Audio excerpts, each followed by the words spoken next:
والذين أوتوا العلم درجات. وقال النبي صلى الله عليه وسلم: من سلك طريقا يلتمس فيه علما سهل الله له طريقا إلى الجنة. صدق الله العظيم وصدق رسوله النبي الأمين الكريم، ونحن على ذلك لمن الشاهدين والشاكرين، والحمد لله رب العالمين. درود پاک پڑھ لیجیے. اللہم صلی علی محمد وعلی آل محمد کما صلیت علی ابراہیم وعلى آل إبراهيم إنك حميد مجيد. اللهم بارك على محمد وعلى آل محمد كما باركت على إبراهيم وعلى آل إبراهيم إنك حميد مجيد. میں اس کی آواز تھوڑی سی بڑی ہے، آواز تھوڑی بڑھا دو.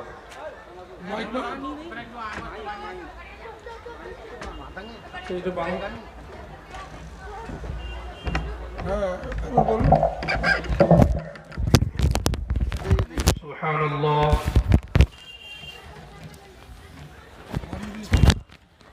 کوئی باندھ اس نہیں دیکھا ہے.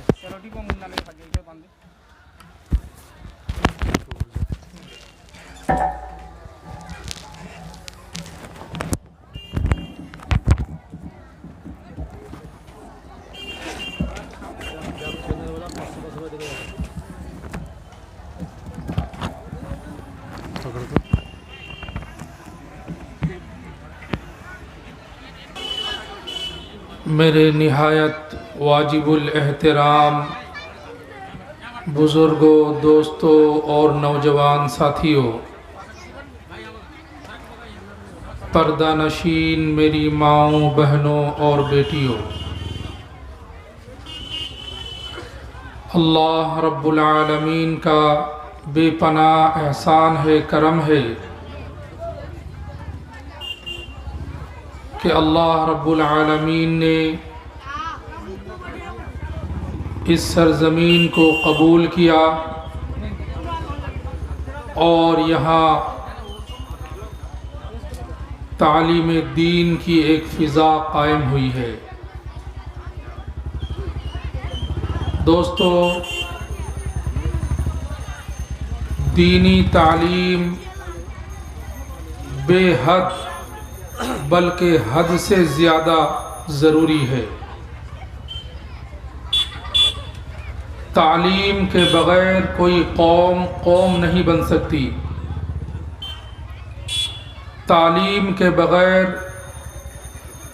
انسان آگے نہیں بڑھ سکتا.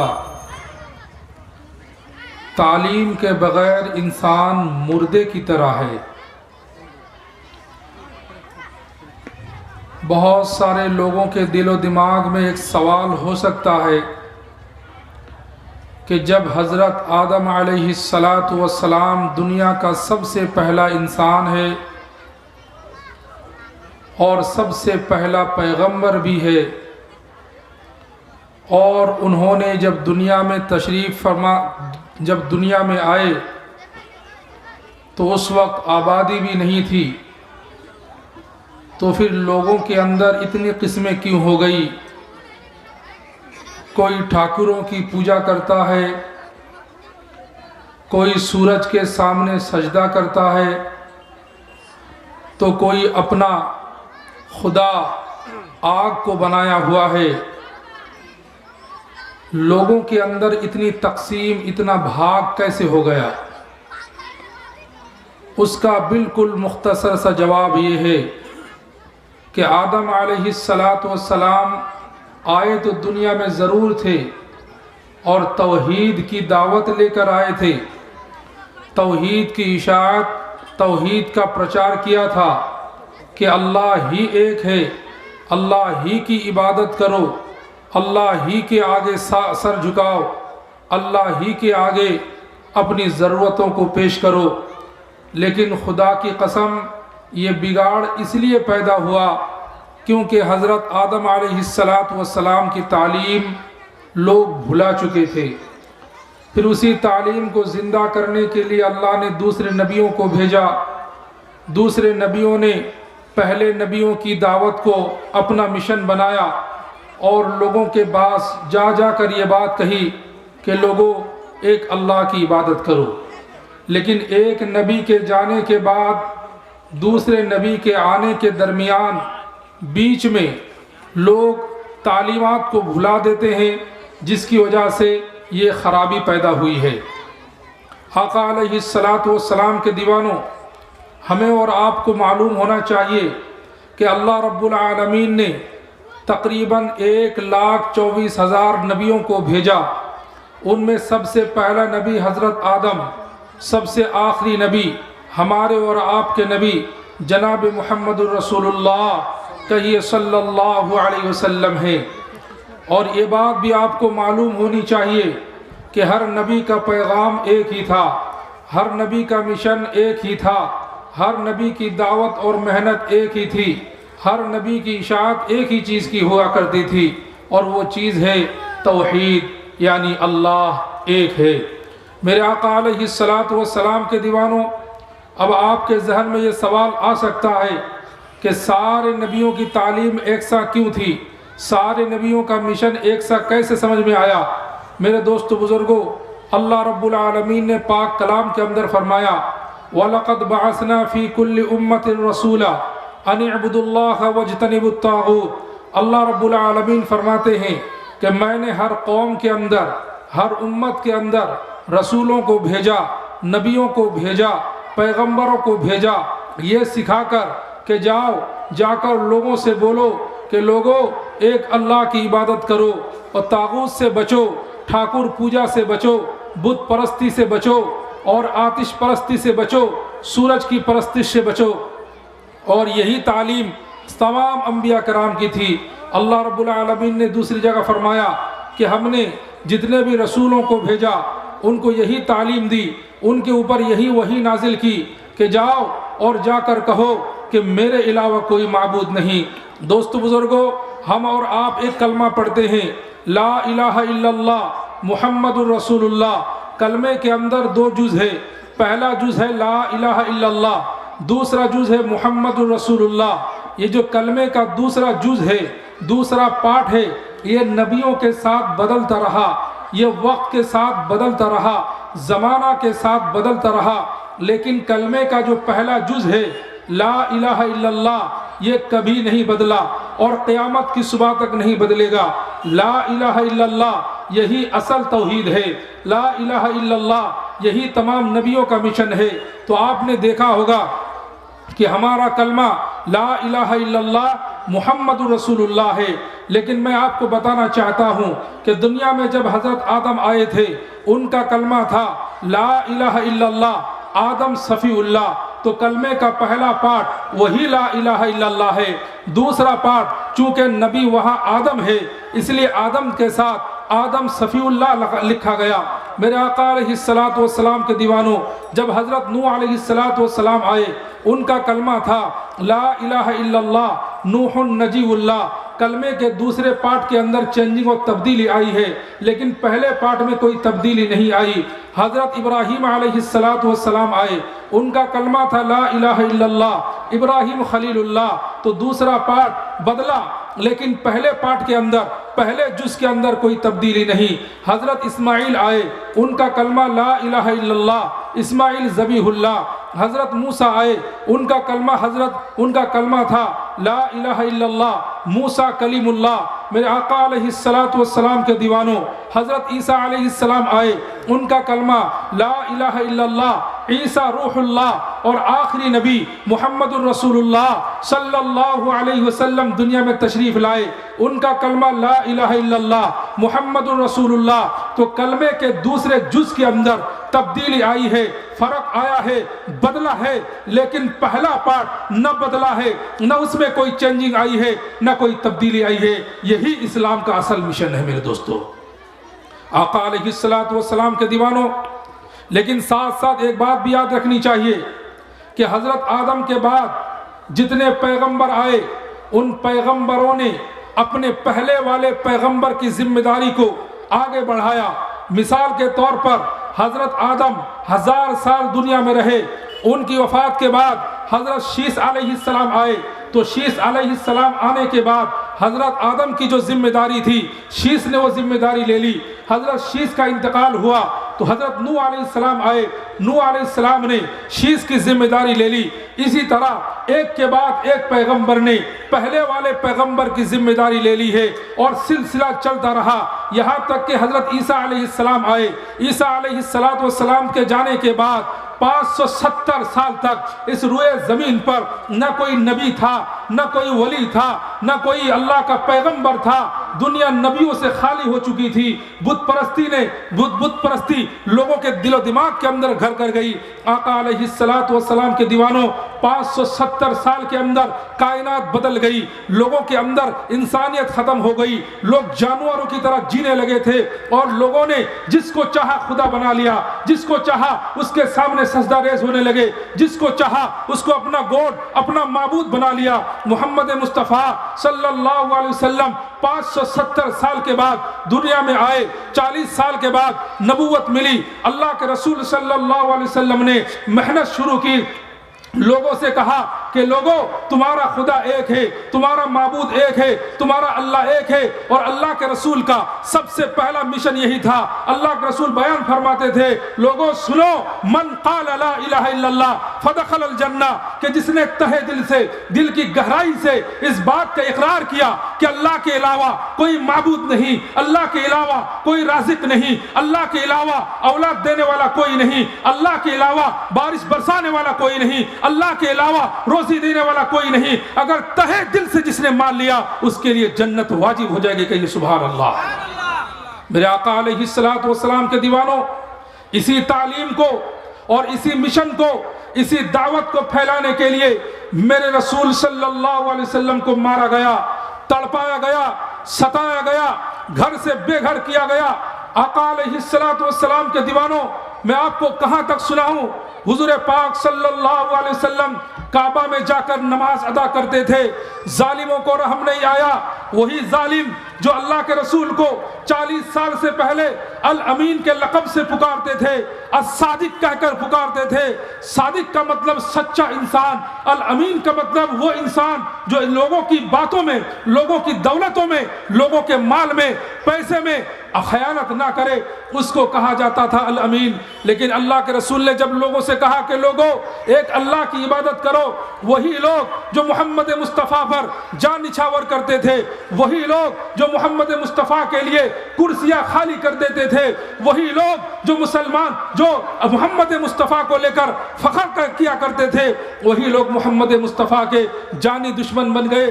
حضور پاک صلی اللہ علیہ وسلم کعبہ میں نماز پڑھنے لگے۔ ابو جہل نے کہا، ارے کوئی ہے، جا کر فلاں جگہ سے اونٹ کی اوجھڑی لاؤ اور لا کر محمد مصطفیٰ کے کمر پر رکھ دو۔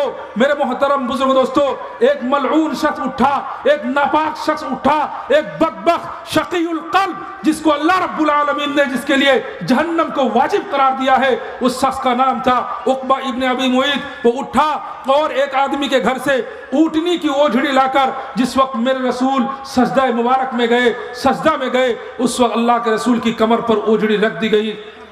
آقا علیہ السلام کے دیوانوں، آپ اندازہ لگاؤ وہ اجڑی کس کی تھی؟ بکری کی نہیں، بیل کی نہیں، گائے کی نہیں، بھینس کی نہیں، بلکہ اونٹنی کی اجڑی تھی۔ کتنی بھاری ہوگی وہ اجڑی، اللہ کے رسول کی کمر پر رکھ دی گئی۔ آقا علیہ السلام اس کے بوجھ سے اپنے سر مبارک کو اٹھا نہیں پا رہے تھے۔ عبداللہ ابن مسعود جو اس وقت چھوٹے معصوم بچے تھے، اپنی آنکھوں سے دیکھ رہے تھے، لیکن ہمت نہیں تھی کہ ان ظالموں کے سامنے اگر میں محمد